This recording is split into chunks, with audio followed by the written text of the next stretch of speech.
Now, Charlotte, just coming back to you, even if this was a personal matter, the fact that he was able to get onto a plane and hijack an entire plane, that in this day and age, and we heard the security expert there, it's really incredibly rare. How was he able to do it?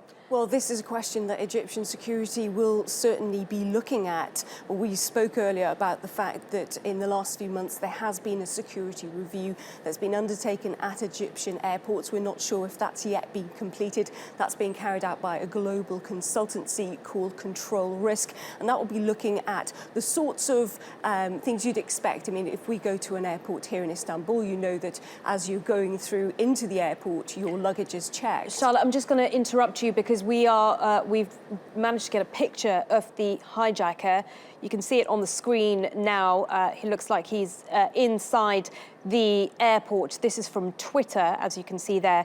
Now, he has been identified. Tell us a bit more about him. His name is Ibrahim Samata. That's right. We know very little about him other than his name is Ibrahim Samaha and that he's an Egyptian national. Now, we understand that he may have an ex-wife in Cyprus. We've been hearing reports from Cypriot radio stations that he actually threw a letter on the apron of the tarmac in Larnaca Airport. That letter was written in Arabic and it apparently demanded to see his ex-wife. So if that is part of the reason, you can be assured that authorities will be trying to contact his ex-wife and see if they can glean any more information about the current situation. But we know very little about the man other than his name is Ibrahim Samaha and that he is an Egyptian national. And he was on that plane this morning from Alexandria, that internal flight that was supposed to go to Cairo and instead was diverted to Larnaca in Cyprus. Well, we're just getting a few more details on this man. According to reports, he was a professor of veterinary medicine at Alexandria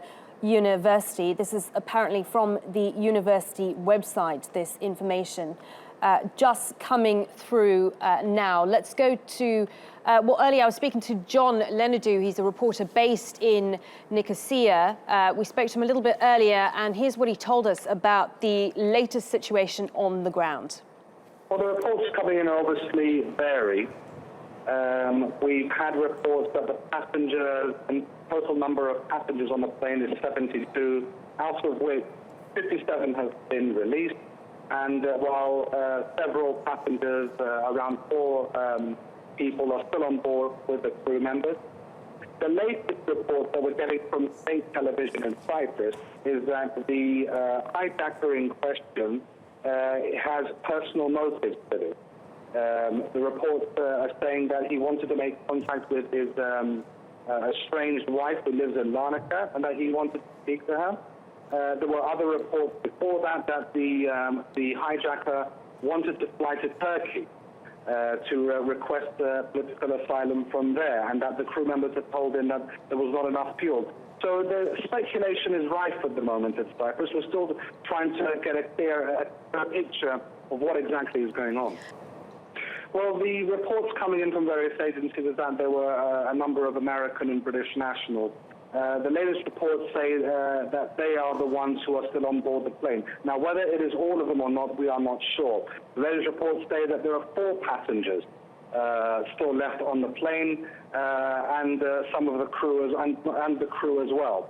So, unfortunately, the reports are still conflicting as to the exact number, but it has been established from various sources and from airport security that some of those passengers are indeed from the United States and from Britain as well.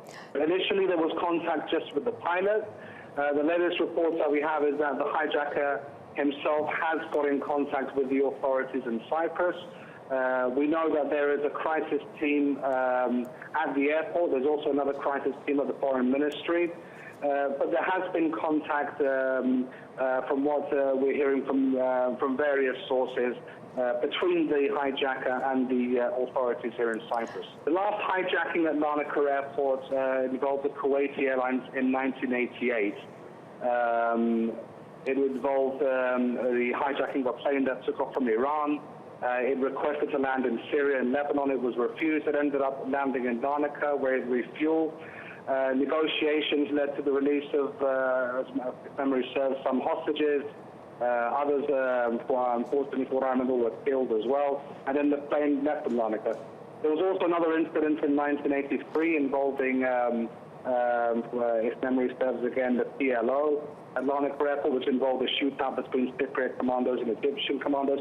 So it has a slightly turbulent history, the airport in Larnaca. And like I said, the last hijacking situation was back in 1988. It's already caused disruption to several flights. One flight that was bound for Bucharest is grounded. Several other flights, from what we hear from Aegean Airlines, for example, we heard had to divert to nearby Paphos Airport, which is around a 45-minute or 1-hour drive from Larnaca. So the distance, the disruption to the passengers is not as great. Obviously, there has been disruption, and as we know, the airport is, of course, closed off. So just to remind you of what we know so far, the Egyptian plane that was hijacked by a person while en route from Alexandria to Cairo, he reportedly threatened passengers with a suicide belt. He's been named now by Egyptian TV as Ibrahim Samaha. We're getting suggestions that this is a domestic issue. And there are reports now that his wife, the wife of this alleged hijacker, is now on her way to this airport.